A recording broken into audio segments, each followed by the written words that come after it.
Dans les mois qui ont suivi la mort de Bramante et précédé sa nomination officielle au chantier de la Basilica, Raffaello a peint 3 portraits extrêmement importants. Le premier est celui du banquier Bindo Altoviti, commanditaire de la Madonna dell'Impanata. Si le visage de 3/4 de la Joconde est conservé, l'approche du spectateur se fait par le biais de l'épaule d'Altoviti, ce qui met en valeur son dos plutôt que son torse. Même si cette posture a été vue 2 fois pour le personnage de François-Marie Ier, respectivement dans la dispute du Saint-Sacrement et l'école d'Athènes, elle reste néanmoins inhabituelle dans le corpus des portraits isolés de l'artiste. Ceci correspond au fait que Raffaello continuait d'observer la peinture vénitienne et se tenait au courant des innovations de son époque, notamment dans l'art de Giorgione. Mais Raffaello est allé plus loin qu'une simple combinaison de références. L'une des plus grandes qualités de ce tableau repose en effet sur cette étonnante sensualité qui caractérise plus couramment les portraits féminins. Elle est par exemple visible dans les boucles ondulées des cheveux, descendant le long de la nuque dégagée en effleurant délicatement la peau, ou encore à sa bouche rouge et charnue. Ces détails, subtils et intimes, ainsi que la présence de la bague en or, indique un usage purement personnel au sein du couple formé par Bindo Altoviti et Fiammetta Soderini, la petite nièce de l'ancien gonfalonier à vie de la République florentine, qu'il a épousée en 1511.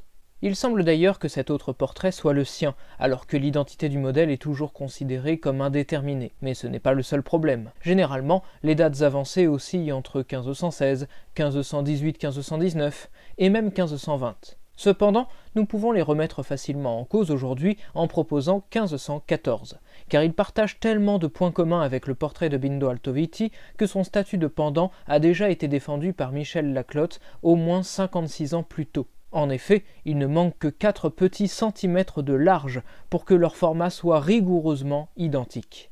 En outre, les modèles se détachent tous deux d'un fond vert, occupent la même place dans le cadre et se tiennent dans des poses similaires.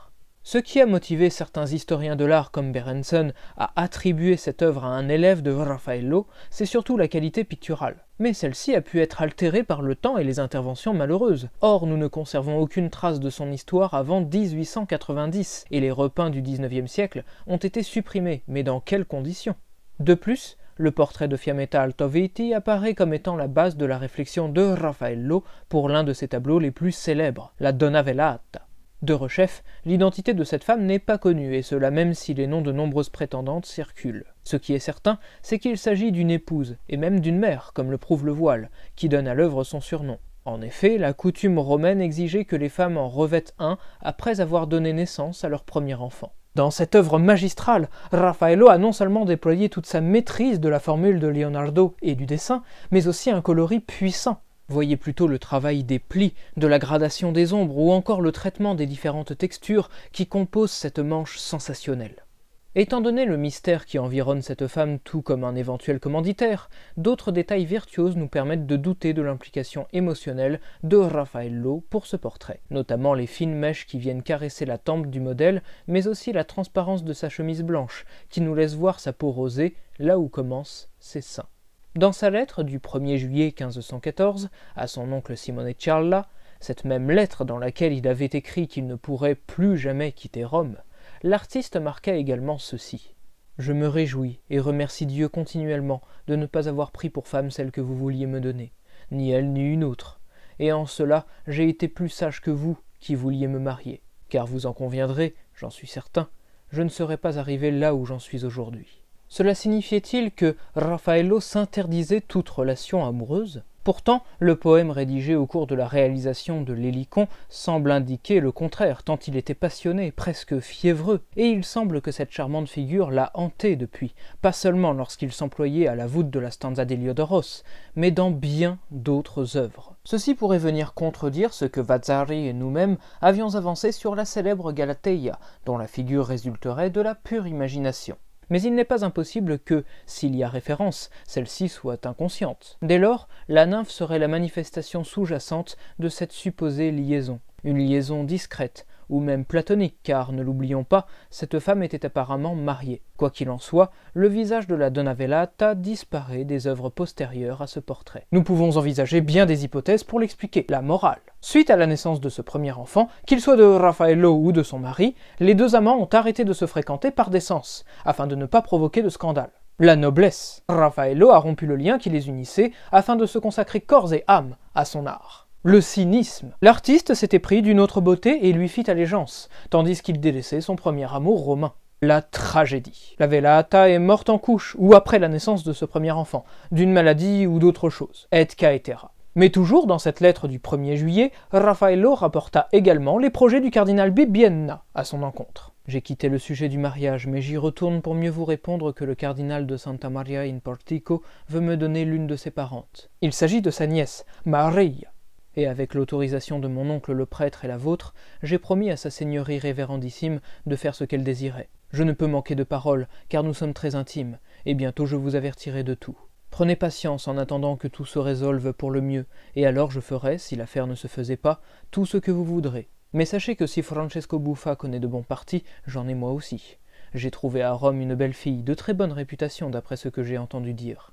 Elle aussi bien que sa famille, qui veut m'offrir une dot de 3000 écus d'or. Ces dernières lignes prouvent que, même à une époque où le mariage pouvait se faire sans amour, Raffaello était très en vue et ne manquait pas de prétendantes. Il faut dire qu'au-delà de son physique avenant et de ses manières charmantes, il occupait en plus une position extrêmement confortable. En témoigne cet autre passage. Je possède pour 3000 ducats d'or de biens et perçois un revenu de 50 ducats d'or. Sa sainteté m'a attribué, afin que je supervise l'entreprise de San Simon Kefas, une provision de 300 ducats d'or. Je suis payé pour mon travail, ce que bon me semble, et j'ai commencé à peindre une autre chambre pour sa sainteté qui atteindra les 1200 ducats d'or. Si bien que, très cher oncle, je vous fais honneur à vous, à la famille et à la patrie.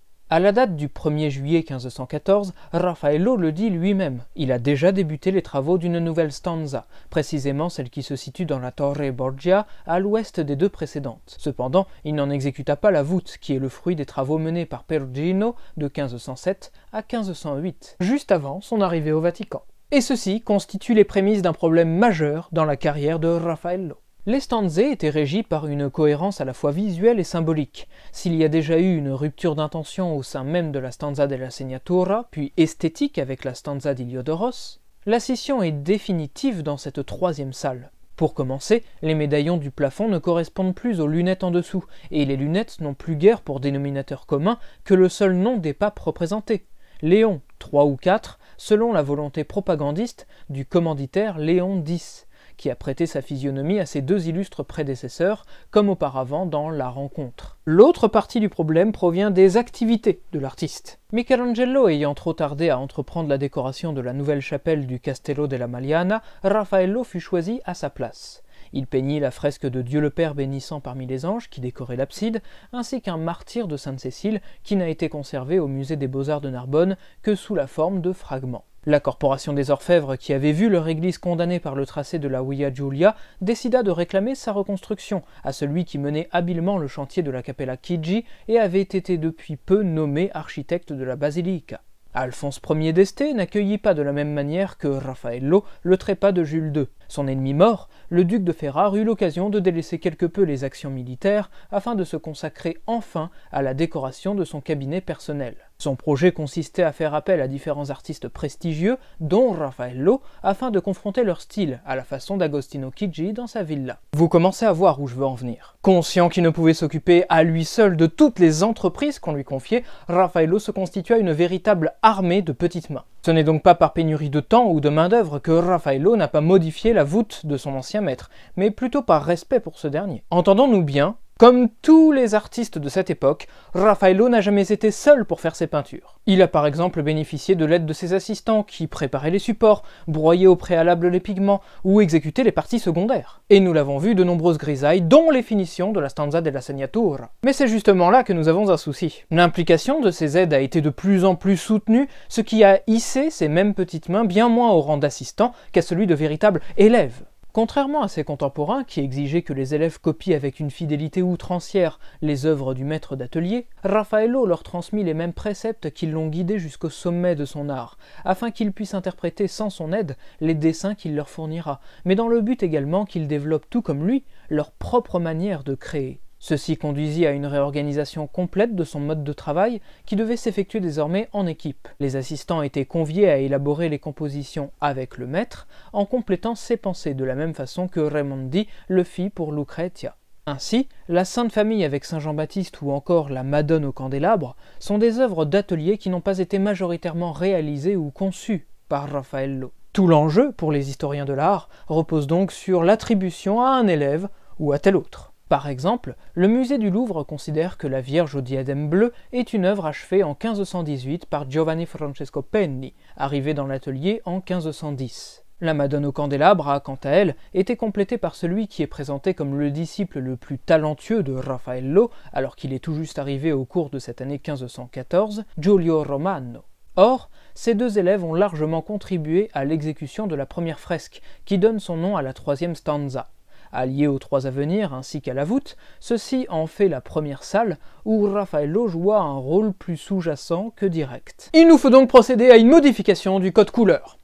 Je sais que c'est impitoyable, mais cela marche comme ça par ici. Il s'agit du dernier paramètre qui nous permet de comprendre la scission consommée avec les deux précédentes stanze. La démarche créatrice de l'incendie du Borgo n'est pas nouvelle, puisque Raffaello l'utilise depuis la dispute du Saint-Sacrement, et pourtant nous ressentons qu'elle revêt ici davantage une fonction didactique au sein de l'atelier. Ainsi, si ces morceaux de bravoure, comme on les a appelés, nous paraissent différents des autres, c'est parce qu'ils ont été intégrés dans une composition troublante au premier abord, mais aussi parce qu'ils n'ont, pour la plupart, pas été peints par Raffaello, qui reste néanmoins le seul maître à bord. Les compositions sont décidées par lui, car il a validé chaque idée et chaque partie des travaux fournis par ses élèves, tout en continuant d'intervenir occasionnellement. Cependant, toutes les œuvres postérieures à juillet-août 1514 sont des œuvres collectives, donc de moins en moins autographes. Raison pour laquelle nous continuerons de les intégrer malgré tout dans son corpus, mais sans nous y attarder comme nous l'avons fait jusqu'à présent.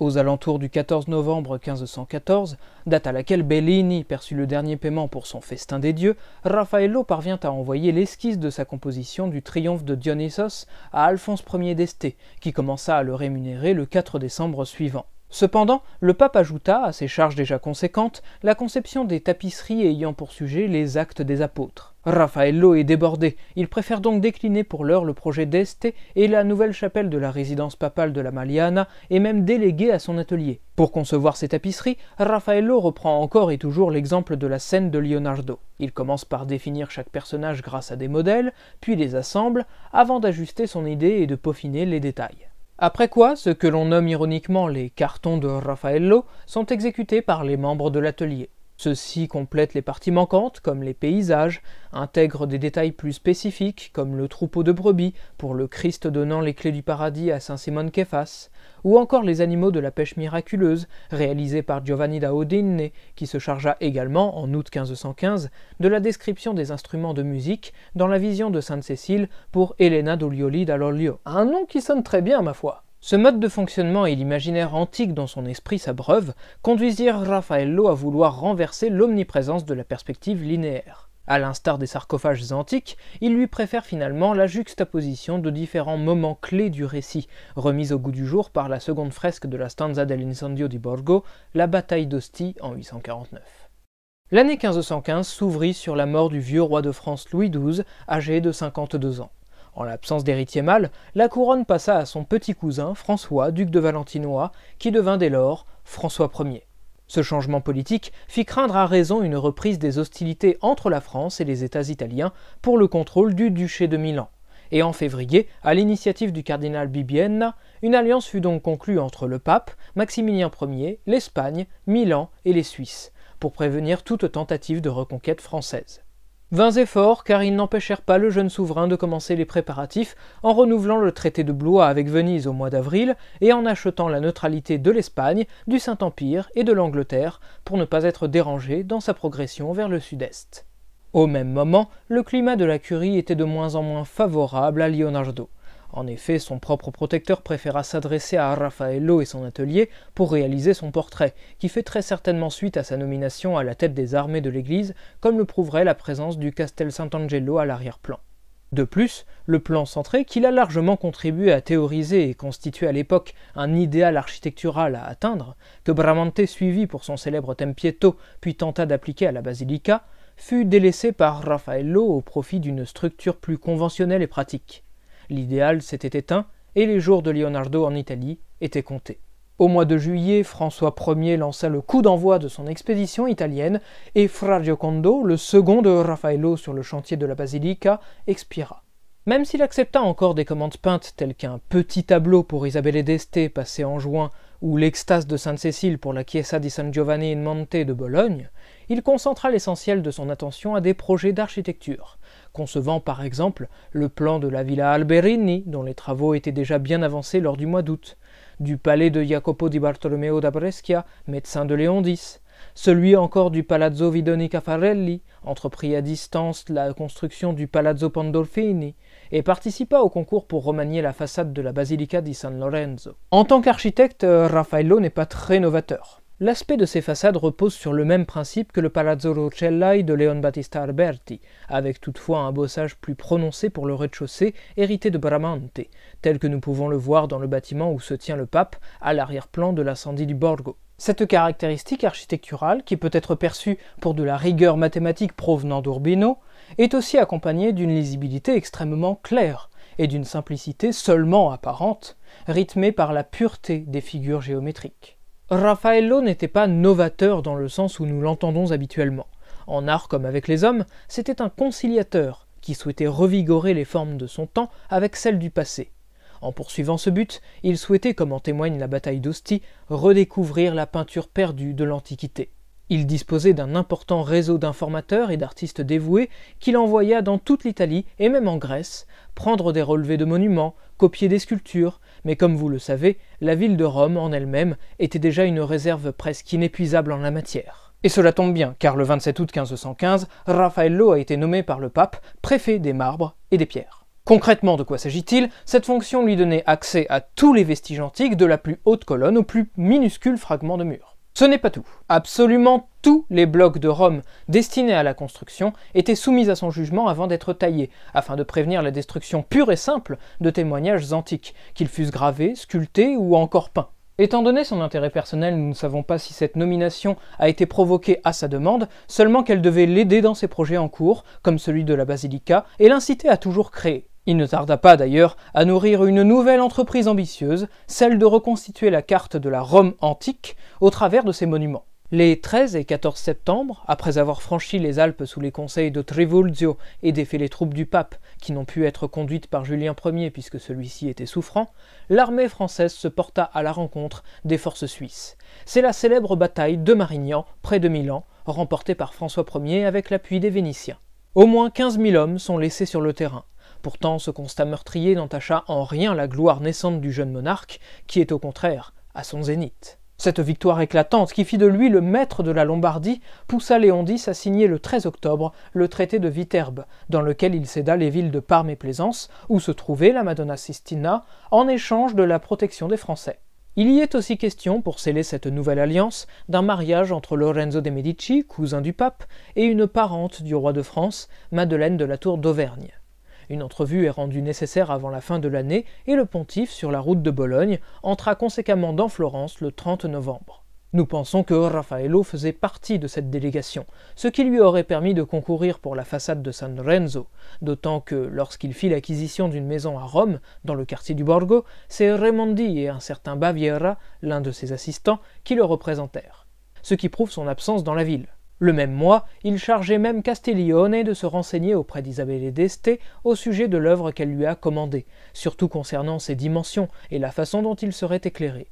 Il se pourrait qu'il s'agisse du portrait de ce jeune homme, normalement identifié comme Lorenzo de' Medici, mais qui, à la vue de son jeune âge, correspondrait davantage à Federico Gonzaga, le fils d'Isabelle d'Este. Maintenant, ce n'est peut-être pas le même portrait que Raffaello devait faire de lui avant la mort de Jules II, ou alors il a été considérablement modifié puisque le modèle devait porter initialement une armure.